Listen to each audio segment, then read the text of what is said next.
आत्मने नमः। ओम श्री गुरुभ्यो नमः।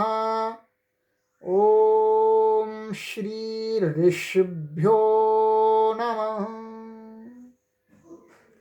सर्वेभ्यो नमः।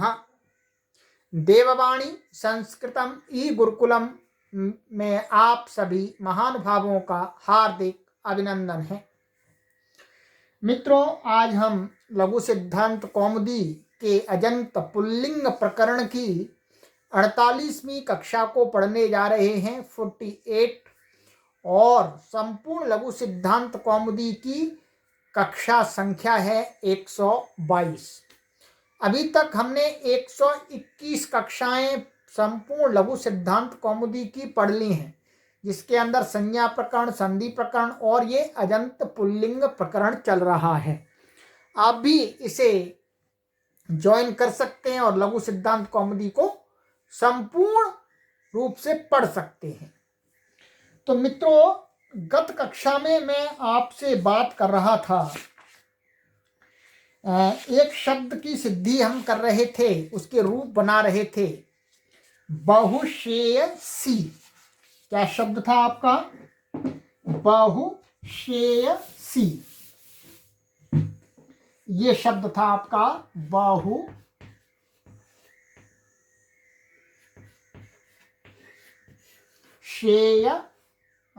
ये बहुशेयसी। इसके हमने दो विभक्तियों के पूरे रूप आपको बना करके दिखला दिए थे।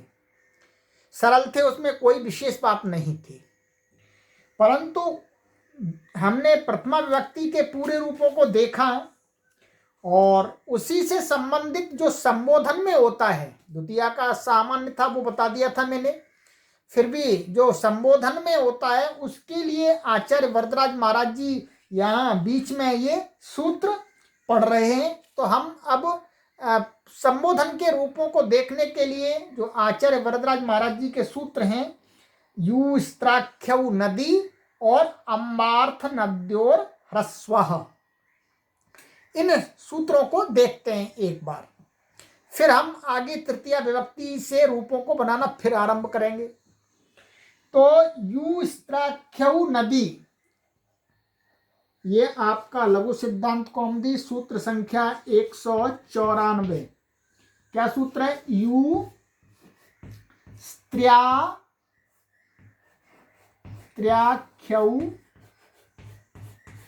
नदी। ठीक है, ये अष्टाध्यायी का सूत्र है, प्रथम अध्याय के चतुर्थ पद का तृतीय सूत्र है। ये नदी संज्ञा करता है, ये भी संज्ञा सूत्र है।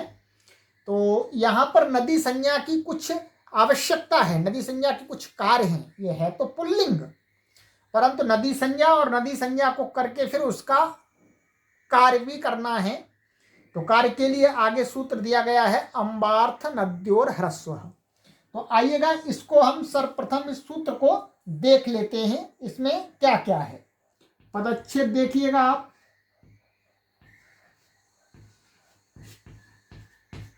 यू, ये लुप्त प्रथमांत निर्देश है। ठीक है, लुप्त प्रथमांतः। तो यहाँ पर जो वचन आया है वो लुप्त प्रथमा विभक्ति का वो हटा दिया गया है, लोप करके महर्षि पाणिनि ने पढ़ा है। और स्त्र्याख्यौ, ठीक है, ये भी क्या? स्त्र्याख्यौ।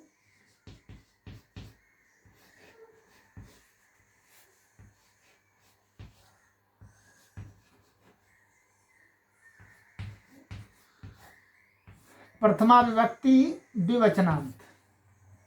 और नदी, ये नदी क्या है? प्रथमा विभक्ति एक वचनांत है। ठीक है, ये सरल है, कोई परेशानी नहीं है। अब देखिएगा, अब हमको देखना है यू का अर्थ क्या है, स्त्राख्यौ का अर्थ क्या है, और नदी ये तो नाम है, ये तो इस सूत्र से नाम रखने जा रहे हैं। तो अब आगे आइएगा, अब हम आपको आगे लेकर के चलते हैं। यह है आपका,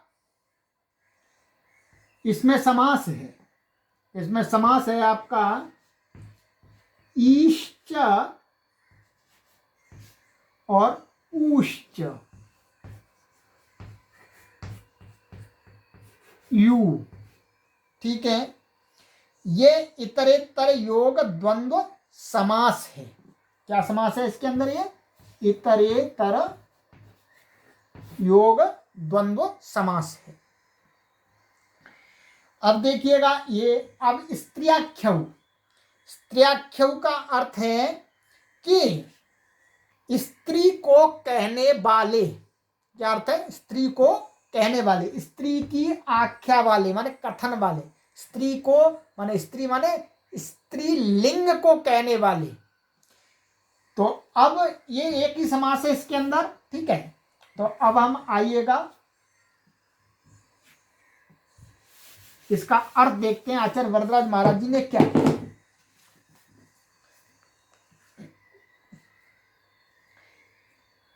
अर्थ देखिएगा, ध्यान से देखिएगा। ये सूत्र कहता है ईदुदंतौ, ईदुदंतौ का अर्थ है दीर्घ ईकारांत और दीर्घ ऊकारांत शब्द। और वो शब्द कैसे होने चाहिए? तो कहा इन्होंने कि नित्य स्त्रीलिंगौ, माने नित्य स्त्रीलिंग होने चाहिए। ऐसा नहीं कि तीनों लिंगों में रूप चल रहे हैं, स्त्रीलिंग में भी, पुल्लिंग में भी, नपुंसक लिंग में नहीं। नित्य स्त्रीलिंग शब्द, जैसे आपका है नदी शब्द है, रमा शब्द है, गंगा शब्द है, यमुना शब्द है, कावेरी शब्द है। ये शब्द कहते हैं नित्य स्त्रीलिंग शब्द हैं। और इसी प्रकार से वधू शब्द है दीर्घ ऊकारांत। तो ये कह रहे हैं दीर्घ ईकारांत और दीर्घ ऊकारांत, में दीर्घ ईकार जिनके अंत में है, दीर्घ ऊकार जिनके अंत में है, ऐसे कैसे नित्य स्त्रीलिंगौ, माने हमेशा स्त्रीलिंग, एक मन नित्य स्त्रीलिंग में ही रहने वाले। नदी संज्ञौस्ताः, वो नदी संज्ञक माने उनका नाम शास्त्र में क्या कर रहे हैं? नदी संज्ञा। नदी संज्ञा बोलने से हमें किसका बोध होगा? दीर्घ ईकारांत, दीर्घ ऊकारांत, नित्य स्त्रीलिंग शब्द, ठीक है। ये इसका अर्थ हुआ। अब इसके नीचे आचार्य वरदराज महाराज जी ने एक वार्तिक दिया है।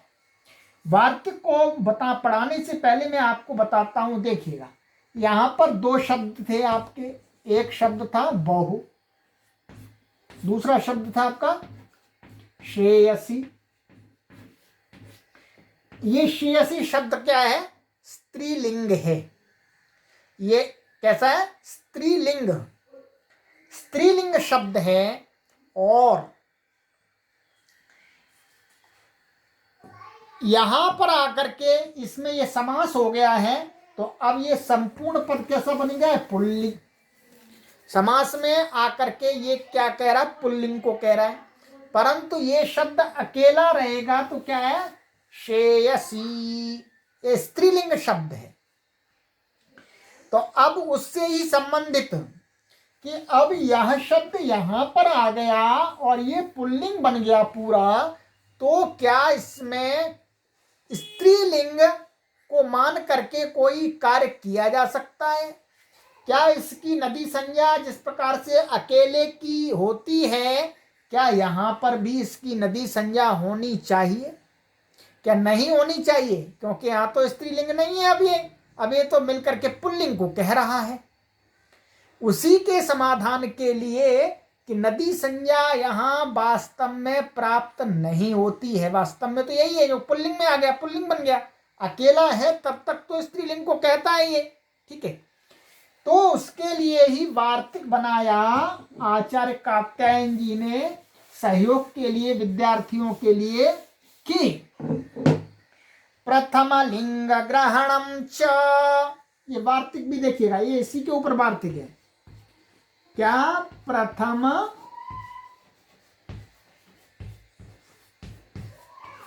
लिंग ग्रहणम च, ये वार्तिक है। इसका अर्थ भी देख लीजिएगा एक बार, फिर हम इस पर बात करेंगे। आचार्य वरदराज महाराज जी क्या कहते हैं इसका अर्थ? पूर्वं स्त्रियाख्यस्य उपसर्जनत्वेपि नदीत्वं वक्तव्यम इत्यर्थः। देखिए, इनका कहना है कि पूर्वं स्त्रियाख्यस्य माने किसी समास के अंदर जाने से पूर्व, अर्थात पुल्लिंग को कहने से पूर्व स्त्रियाख्यस्य माने स्त्रीलिंग वाला जो शब्द है उसका उपसर्जनत्व का अर्थ होता है गौण होने पर। यहां देखिएगा, श्रेयसी शब्द क्या है? स्त्रीलिंग है, स्त्रीलिंग को कहता है, और यह प्रधान रूप से स्त्रीलिंग को कहता है। परंतु अब ये स्त्रीलिंग शब्द यहां था, ये इस समास में आ गया तो गौण बन गया, क्योंकि अब पुल्लिंग को कह रहा है इसके साथ मिलकर के। इसने अपने अर्थ को छोड़ दिया, स्त्रीलिंगत्व को छोड़ दिया, परंतु कभी तो ये स्त्रीलिंग था। तो कहा पूर्वं स्त्रियाख्यस्य उपसर्जनत्वेपि, कभी स्त्रीलिंग को कहता था परंतु अब वो गौण हो गया है, तो भी क्या है? उपसर्जनत्व का अर्थ गौण होने पर, अपि माने भी, नदीत्वं वक्तव्यम, उसकी नदी संज्ञा कहनी चाहिए। यदि किसी सूत्र से नदी संज्ञा प्राप्त है तो नदी संज्ञा उसकी होती है, यहां पर भी नदी संज्ञा अब इसकी होगी। जिस प्रकार से यहां हो रही थी, इसलिए यहां पर भी नदी संज्ञा होनी चाहिए। आचार्यों को अपने विद्यार्थियों को ये बताना चाहिए। वक्तव्यम इत्यर्थः, ये इस वार्तिक का अर्थ है। अब इसने क्या किया? यूस्त्राख्य नदी, ये क्या है? दीर्घ ईकारांत है, यहाँ पर भी ईकारांत था, स्त्री की आख्या वाला है, तो क्या है? इसकी नदी संज्ञा यहाँ हो गई। नदी संज्ञा यहाँ पर भी तो होगी आराम से, कोई परेशानी नहीं है, परंतु गौण होने पर भी इस वार्तिक के सहयोग से यहाँ पर भी पुल्लिंग को कहने पर भी इसकी श्रेयसी की नदी संज्ञा हो गई। अब नदी संज्ञा हो गई तो नदी संज्ञा को मान करके जो भी कोई कार्य प्राप्त है वो हो जाते हैं। अब कौन से कार्य प्राप्त है, आ जाइएगा, उनको देख लेते हैं। तो सबसे पहला जो कार्य हम लेते हैं अभी, जिसकी चर्चा आगे आचार्य वरदराज महाराज जी करने जा रहे हैं, संबोधन के एक वचन की। संबोधन में एक वचन में ये क्या बनता है? इस प्रकार से बनता है ये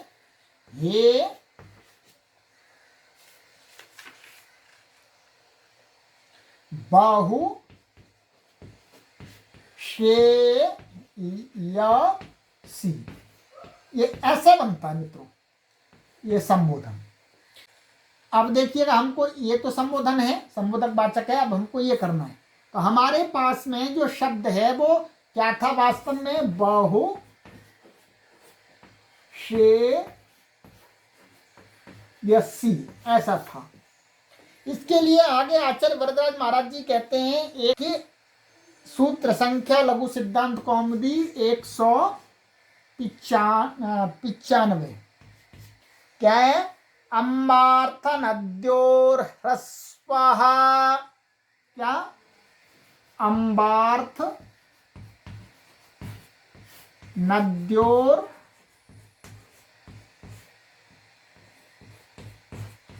ह्रस्वः, ये 7वें अध्याय के तीसरे पाद का 107वां सूत्र है। ठीक है, सरल है। अब आ जाइएगा, अम्बार्थ नद्योर, तो ये पदच्छेद देख लीजिएगा, अम्बार्थ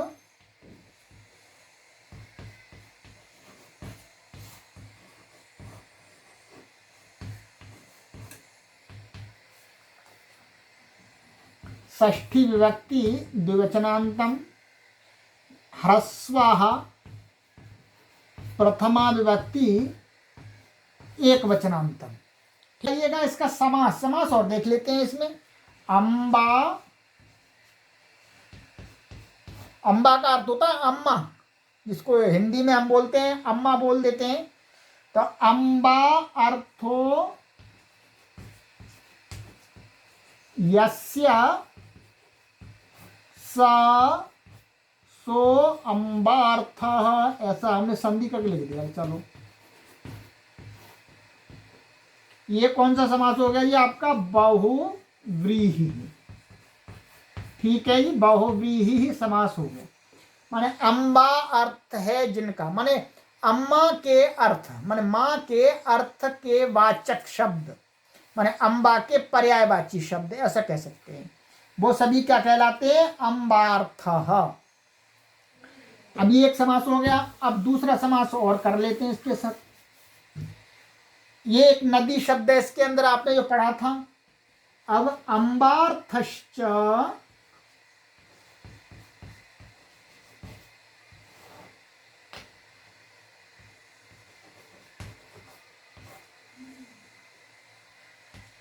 नदी च अम्बार्थ नद्यौ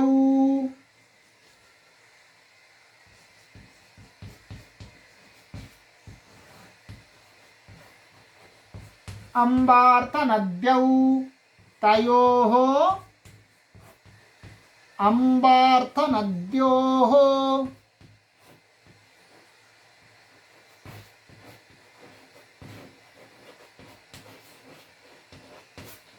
ये कौन सा समास है? ये इतरेतर योग द्वंद्व समास, जो बार बार हम देख रहे हैं। अम्बार्थ नद्यौ का अर्थ है अम्बार्थक, माने अम्बा अर्थ के जो वाचक शब्द हैं, और नदी संज्ञक माने नदी संज्ञा है जिनकी, वो शब्द क्या है? अम्बार्थ नद्यौ तयोः अम्बार्थ नद्योः। अब आ जाइएगा, अब इसका अर्थ देख लेते हैं हम। आचार्य वरदराज महाराज जी कहते हैं संबुद्धौ, उन्होंने क्या कहा? उन्होंने इतना कहा जी, संबुद्धौ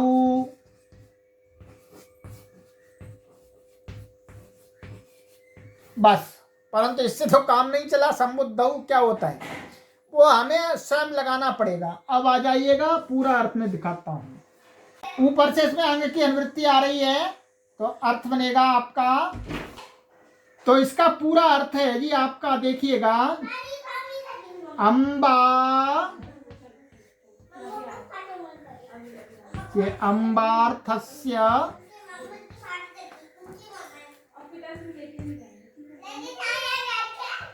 नद्यन्तस्य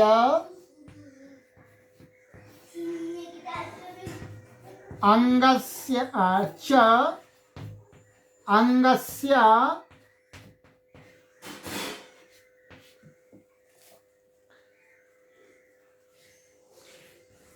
संबुद्धौ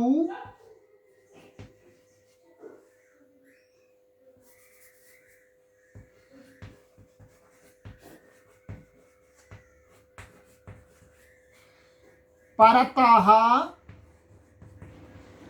ह्रस्वः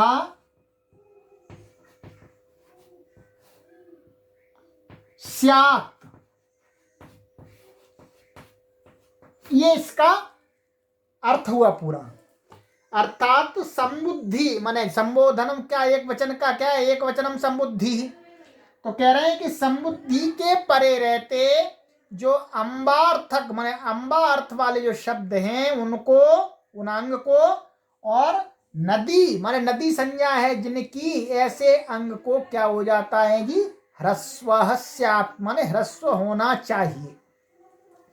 अब देखिएगा इसकी क्या है, हमने अभी वार्तिक के सहयोग से नदी संज्ञा की है। नदी संज्ञा कर लेने के बाद क्या हुआ? अब देखिएगा ये दीर्घ है, यहां पर संबोधन में अब हम क्या लाएंगे? यहां संबोधन में आप इसको हटा दीजिएगा।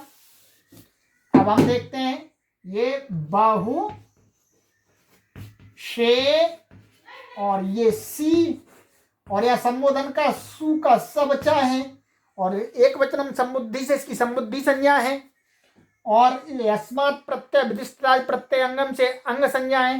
तो आप देखिए समुद्धि के परे रहते और यूस्त्राख्य नदी और प्रथम लिंग ग्रहणम च, इस वार्तिक के सहयोग से इसकी नदी संज्ञा भी है। तो इसको क्या हुआ, इस सूत्र से अम्बार्थ नद्योर ह्रस्व से ह्रस्व हो गया। ह्रस्व कहाँ होगा, अलोन्त्यस्य, तो अंतिम अल को होगा यहां पर।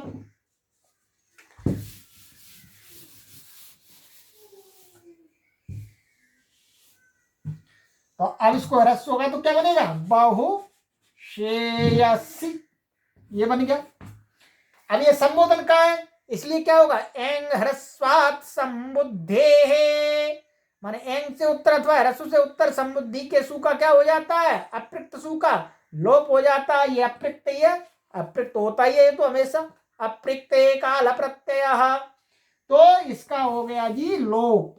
तो क्या बन गया आपका, बहुशेयसी, और हे यहां पर जोड़ देंगे तो हे बहुशेयसी।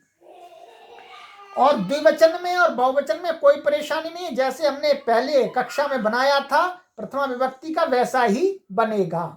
तो संबोधन के एक वचन के रूप की सिद्धि के लिए यहां पर यूस्त्राख्य नदी और प्रथम लिंग ग्रहणम चाहिए वार्तिक और अम्बार्थ नद्योर ह्रस्व, इन सूत्रों का प्रयोग हुआ और नदी संज्ञा इसकी हो गई। नदी संज्ञा का प्रयोजन आगे भी और बताने जा रहे हैं।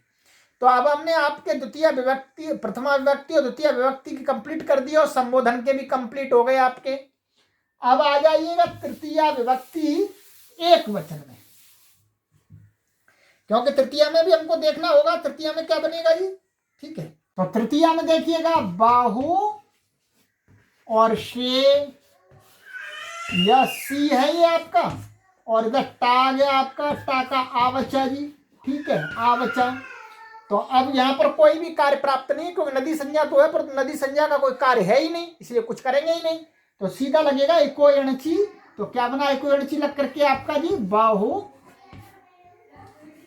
शे या स्या बन गया, बहुशेयस्या। और द्विवचन में क्या बनेगा, तृतीय विभक्ति द्विवचन में आप बाहु और शे या सी और भ्याम लाएंगे, कुछ भी करना ही नहीं है आपको, तो बहुशेयसी भ्याम बन गया। और जब इससे भिस लाएंगे तो क्या बन जाएगा, बहुशेयसी भी, विसर्ग आदि होकर के बन जाएगा आपका, ये बन गया जी, ठीक है। अब इसमें कुछ भी ऐसा आपको नया सूत्र नहीं लगाना है। अब आ जाइए चतुर्थी एक वचन में, यहां पर कुछ विशेष कार्य होता है, उसको देख लेते हैं। ये बहुशेयसी है, ये ठीक है आपका, ने आ गया चतुर्थी विभक्ति का पूर्वत, ने का ये बच्चा, ठीक है। अब यहां पर इसकी नदी संज्ञा है। नदी संज्ञा होने से क्या है, नदी के कुछ काम हैं, तो वो कार्य बताने के लिए आचार्य वरदराज महाराज जी हमें एक सूत्र पढ़ा रहे हैं। आण नद्याः, क्या सूत्र है जी, आण नद्याः।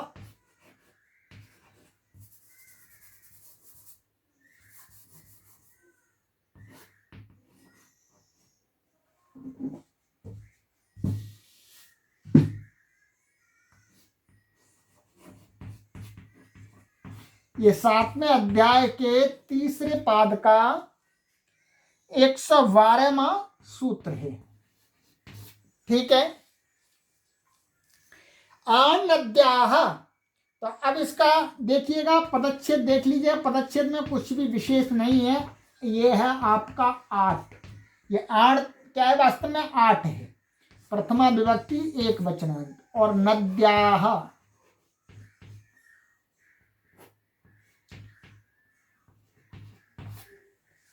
पंचमी विभक्ति आपका एक वचनांत है, ठीक है। षष्ठी और पंचमी में समान बनता है, परंतु यहाँ पंचमी का संबंध लगेगा। अब ये तो उसमें कोई समास नहीं है, आ जाइएगा अब इसका अर्थ देख लेते हैं, आचार्य वरदराज महाराज जी क्या करते हैं। कहते हैं नद्यंतात् परेशान गीताम आडागमः।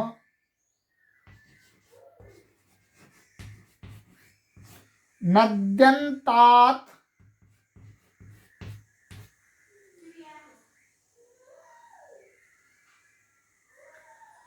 परेशान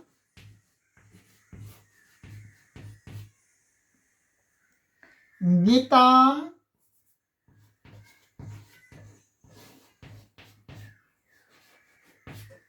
आडागमः।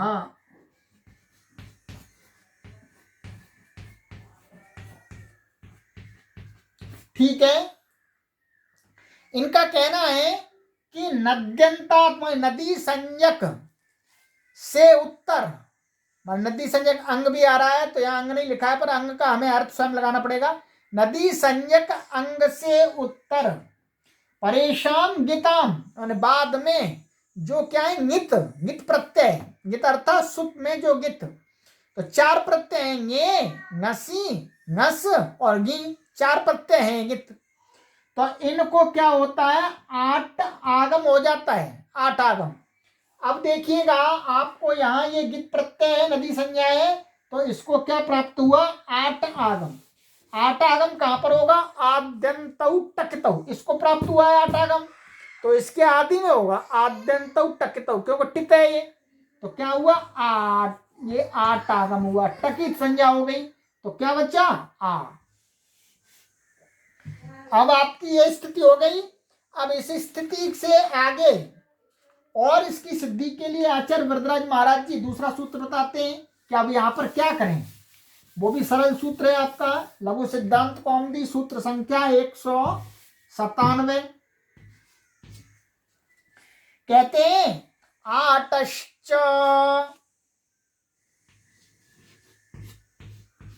ये आटश्च, ठीक है, ये आटश्च सूत्र हो गया आपका, ये आपका है 6 अध्याय प्रथम पाद का 90वां सूत्र, ठीक है। ये नव्य व्याकरण है, इसलिए कभी कहीं का सूत्र कभी कहीं का सूत्र ऐसे आता है, और प्राचीन व्याकरण में क्रम से पढ़ेंगे। तो अब इसमें देखिएगा ये पदच्छेद इसका देख लीजिएगा, सरल है। ये आटाह,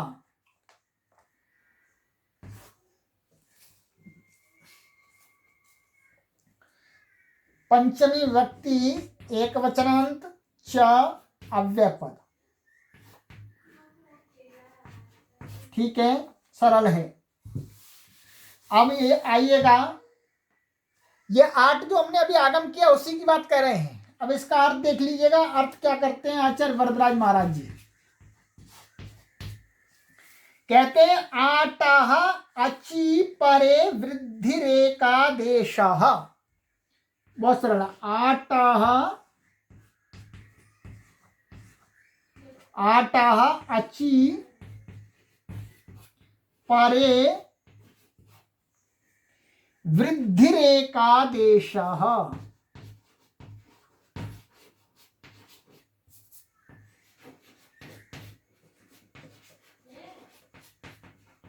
ठीक है। क्या वृद्धि रेखा देश, इसका अर्थ है कि 8 से उत्तर आजादी के परे रहते, माने आजादी के परे रहते क्या होगा पूर्व पर के स्थान में वृद्धि एकादेश हो जाती है। अब देखिएगा ये 8 है और ये आजादी है, माने एक ही है, वही है आद्यंतवदे कस्मिन, एक में भी आदि और अंत का व्यवहार हो जाता है। ये हमने आपको पहले शुरू में पढ़ा दिया है।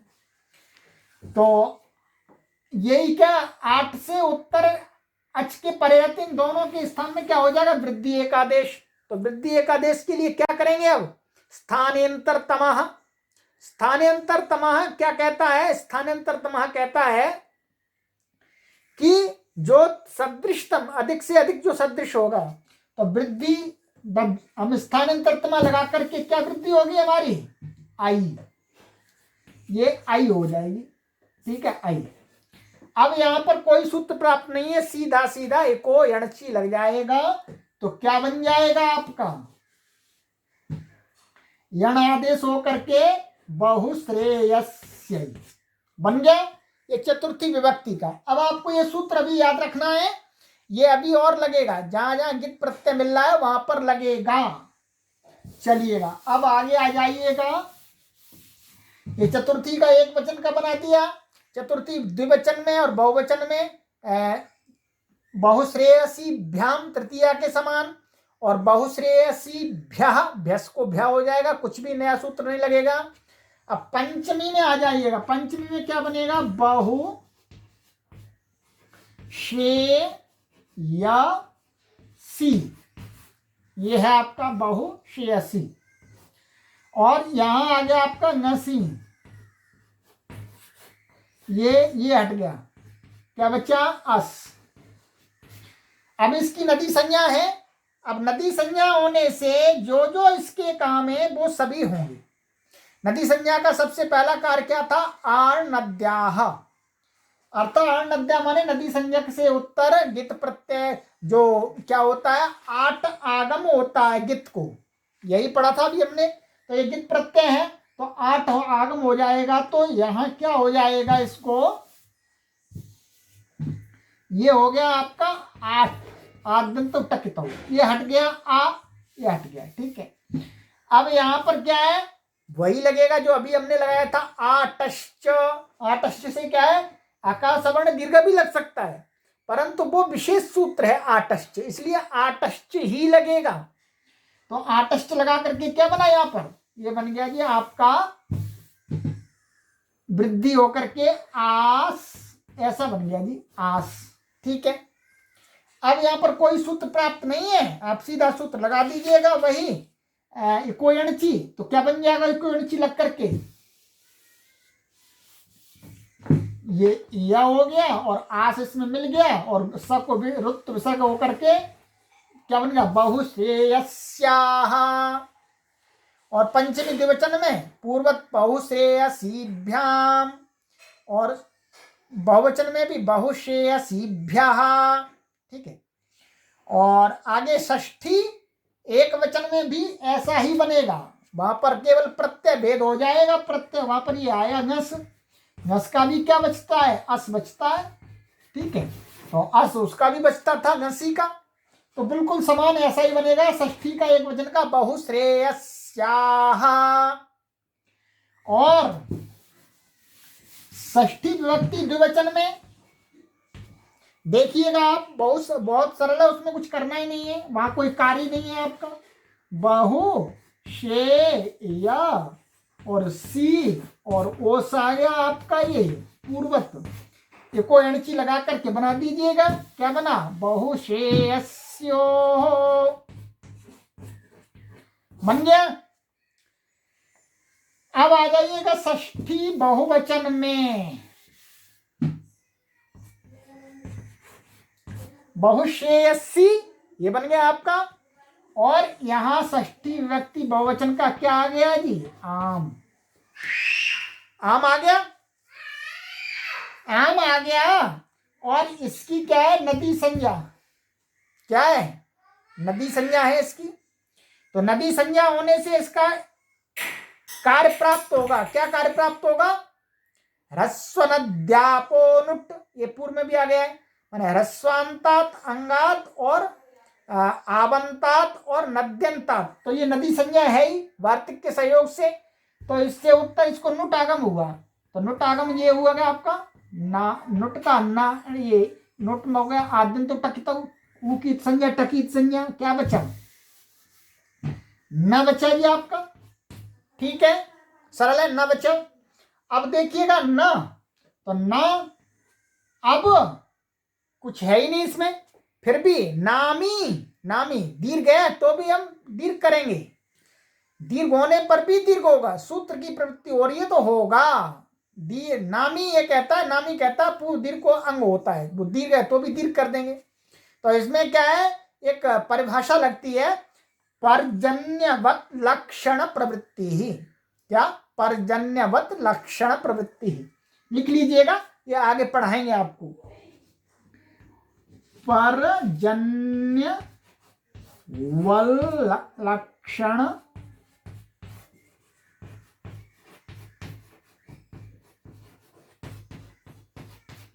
प्रवृत्ति ही। पर्जन्यवत माने बादल के समान, मेघ के समान। लक्षण माने सूत्र, लक्षण माने सूत्र की प्रवृत्ति माने व्यवहार होता है। बादल क्या करता है जी? बादल क्या करता है? जब बरसता है तो जिस खेत में पानी किसान ने पहले लगा दिया है उसमें भी बरस जाता है, और जिसमें नहीं लगाया उसमें भी बरसता है, समान रूप से बरसता है। वो ये नहीं देखता बादल के भाई इस खेत को पानी की जरूरत है और इसको नहीं है, इसमें नहीं, ऐसा नहीं है। वो तो सब जगह बरस जाता है एकदम जहां बरसना होता है।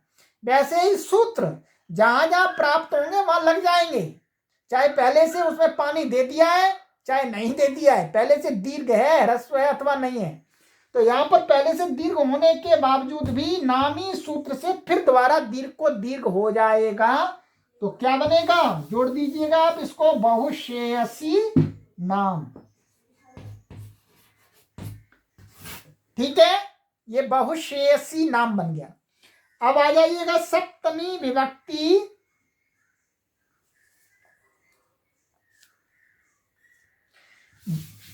एक वचन में।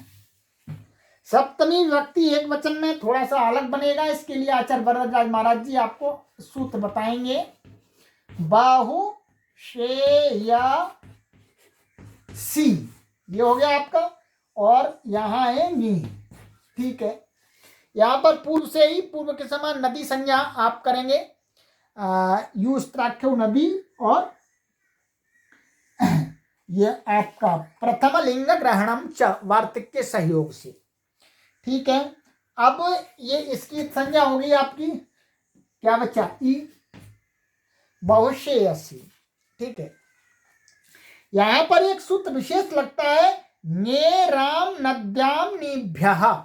आइएगा, ये लघु सिद्धांत कौमुदी सूत्र संख्या आपकी 198। ङे राम, ये राम नद्याम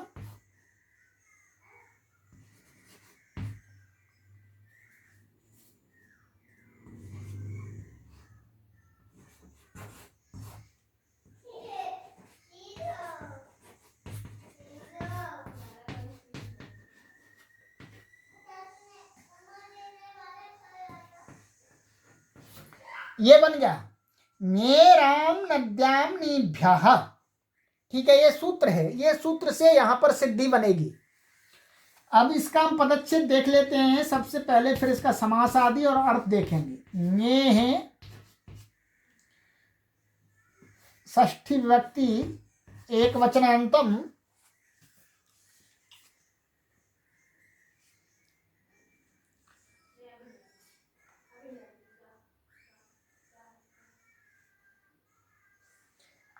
और फिर है आम, आम प्रथमा व्यक्ति एक वचनांतम है जी, और आगे है आपका नद्याम निभ्यः।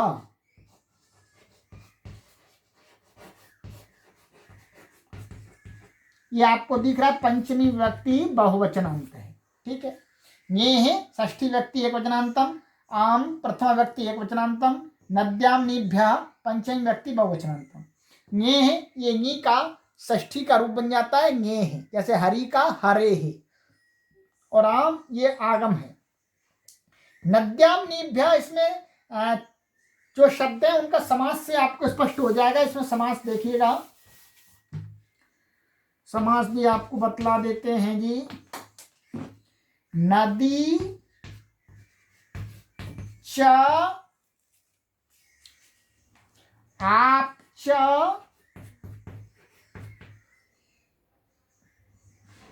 निश्च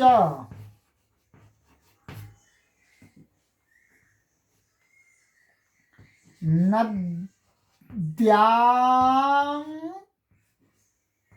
न्यः तेभ्यः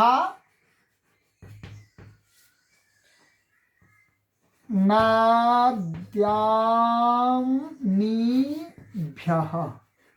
ठीक है, ये यहाँ पर नी है तो इसलिए फिर हम मिलाकर के नदी के सब उसके आपके नी दीर्घ है इसलिए रूप चल जाएंगे। नद्याम्नि नद्याम्न्यः ऐसा रूप चलेंगे इसके, नदी नद्यौ नद्यः जैसे चलते हैं। तो ये आपका इतरेतर योग द्वंद्व समास हुआ। कौन सा? इतरेतर योग द्वंद्व समास। अब इसका देखिएगा, अभी बता देता हूं। ये नदी, नदी संज्ञा है। आप क्या है? ये ताप डाप चाप, ये 3 प्रत्यय हैं जो रमा के अंदर दिखते हैं आपको, और भी दिखते हैं उस प्रकार के शब्द। और नी, एक ये नी शब्द है, ठीक है, ले जाने वाला, और नी जिसके अंत में आता है उसको। तो इन प्रकार के शब्दों से अब आ जाइएगा, अर्थ देखिएगा इसका। आचार्य वरदराज महाराज जी कहते हैं कि नद्यंतात आवंतात निशब्दाच्च परस्य ज्ञेः आम। सरल पूरा अर्थ एकदम स्पष्ट है, बहुत सरल शब्दों में कहा है आचार्य वरदराज महाराज जी ने। क्या कहा? नद्यंतात और आवंतात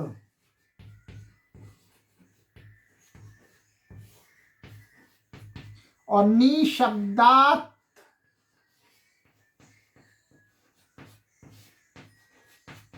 च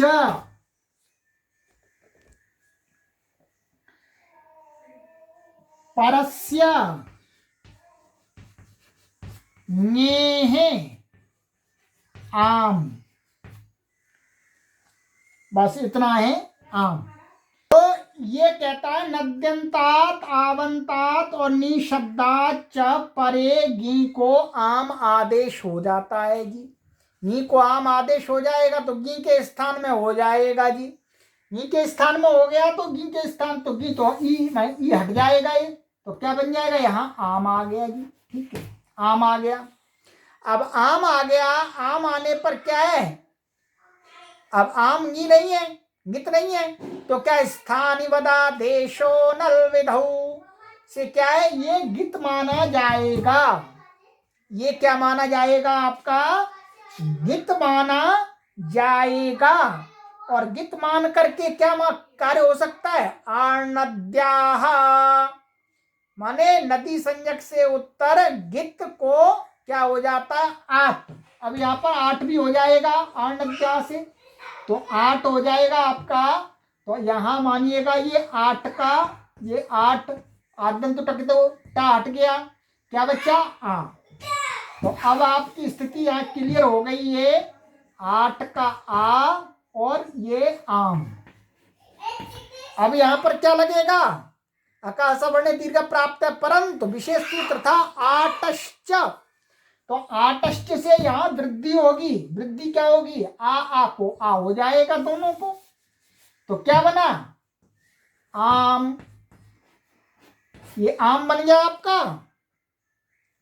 अब आम बन गया, अब कोई सूत्र प्राप्त इसको नहीं है।